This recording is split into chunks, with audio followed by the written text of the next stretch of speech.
So this is the introductory information video for the Apsc 1299 labs, and I'm just going to go over some general things you should know about the experiments.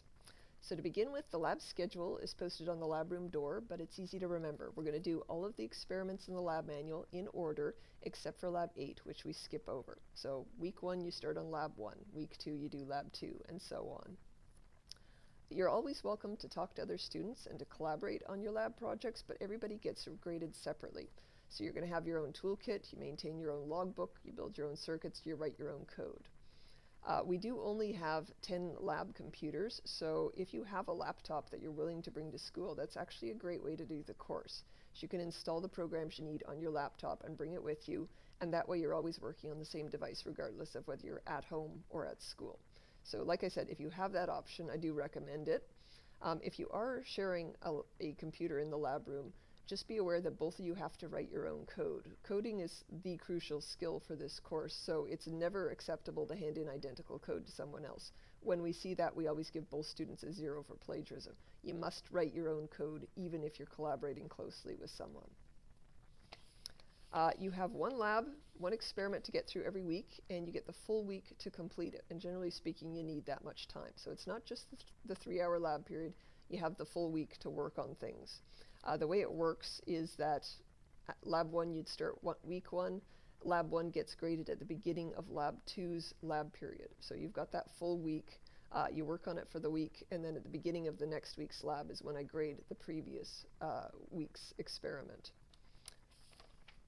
The labs are worth 25% of your course grade, and the final project's worth 30% of your course grade. So 55% of your grade for this course actually comes from work you do in the lab room. So we do work you pretty hard, just be aware of that. There is a separate video that's going to tell you how to fill in a logbook, because it's a fairly involved process. So you should watch that video also. The grading of the logbooks, let me tell you about this now. The grading is done in the lab period on the spot. It's a quick judgment call on the part of your lab instructor. Your course instructor, when he created this course, actually told the lab instructors if they're taking good notes, give them 10 out of 10. If they're taking poor notes, give them 0 out of 10. And he really did want us to be that brutal about it. Generally speaking, we're not quite that brutal. The way the grading usually works is that you'll get 5 marks for taking good notes and 5 marks for being done on time. So to know how to take good notes, you should watch that other video I mentioned about how to take notes in your logbook. For finishing on time, that means that the lab has to be completed at the beginning of the next lab period. And generally speaking, if your lab's not completely done at that point, you lose the full 5 marks. So be done on time, or else it's a big penalty. We do not grade you on correctness. So if we see an error in your logbook, we'll point it out to you, but generally speaking, your marks are only from taking good notes and being done on time, not on whether you got stuff right. The reason why is that the lab instructors really are just here to facilitate you doing the lab.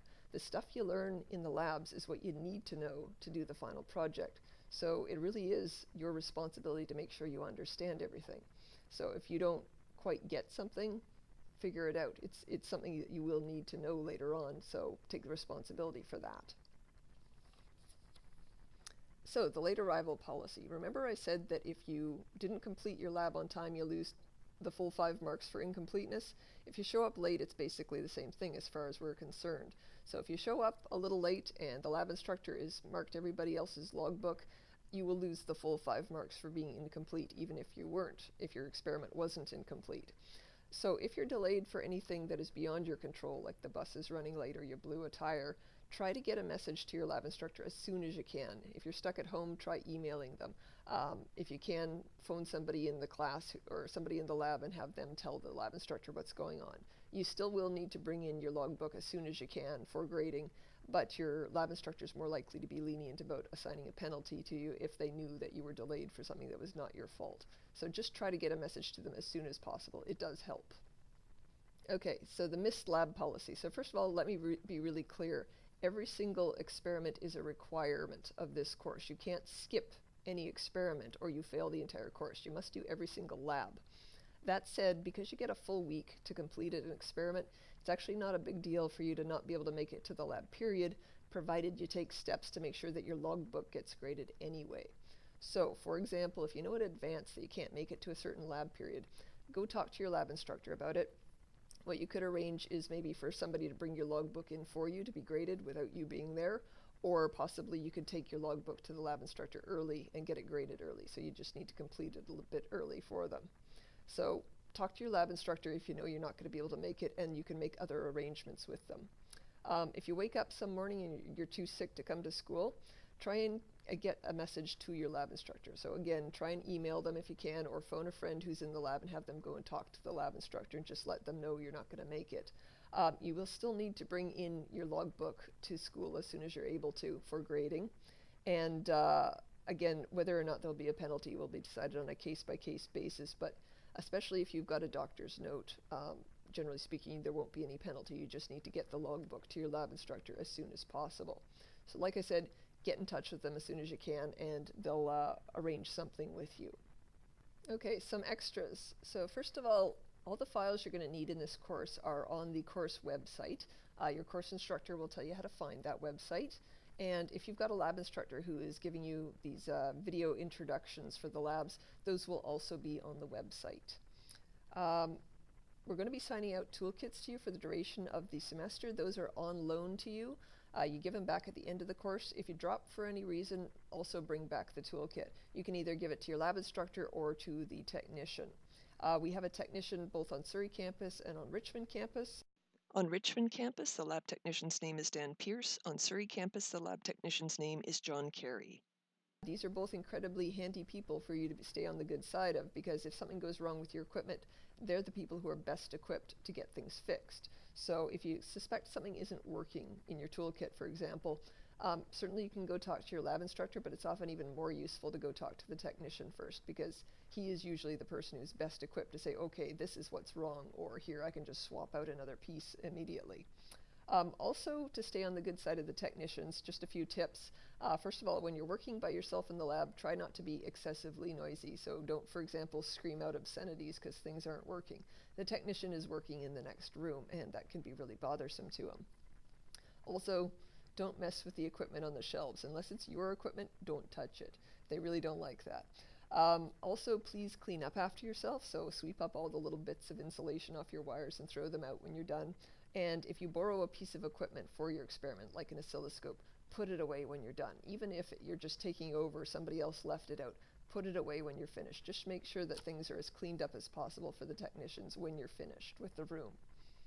Another thing is just in general, make sure you back up your data very regularly. It's every single semester people lose their data sticks, and that's where you've got all your projects built. So try and back up your data stick often, and if you're working on a laptop, back up the laptop often. So just make sure that you've got backups of all your important data, because it really does suck when you lose this in the middle of the semester and it's got all your work on it. Because you have an entire week to work on your labs, we try to leave the lab room open for your use roughly 9 to 5 days a week.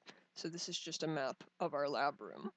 There is another physics lab room over here. Unfortunately, the version of MP Lab on that is an outdated one. So you only can use this room. Therefore, we do recommend you try to install MP Lab X on your home computer or laptop. So because you're given a full week to do your experiment, we do try to leave the lab room open for your use roughly 9 to 5 days a week. However, you will sometimes find that there's another class scheduled in here. So when that happens, I just wanted to point out that there is actually another room you might try. So this is the hallway that you come down to get to our lab room. Our lab is basically the last one in the hallway before you leave the building. If you go back 2 doors, you find a smaller lab room. This is another physics lab. You can try using this one. So if this room is not available, you might be able to go in here and find space here to work.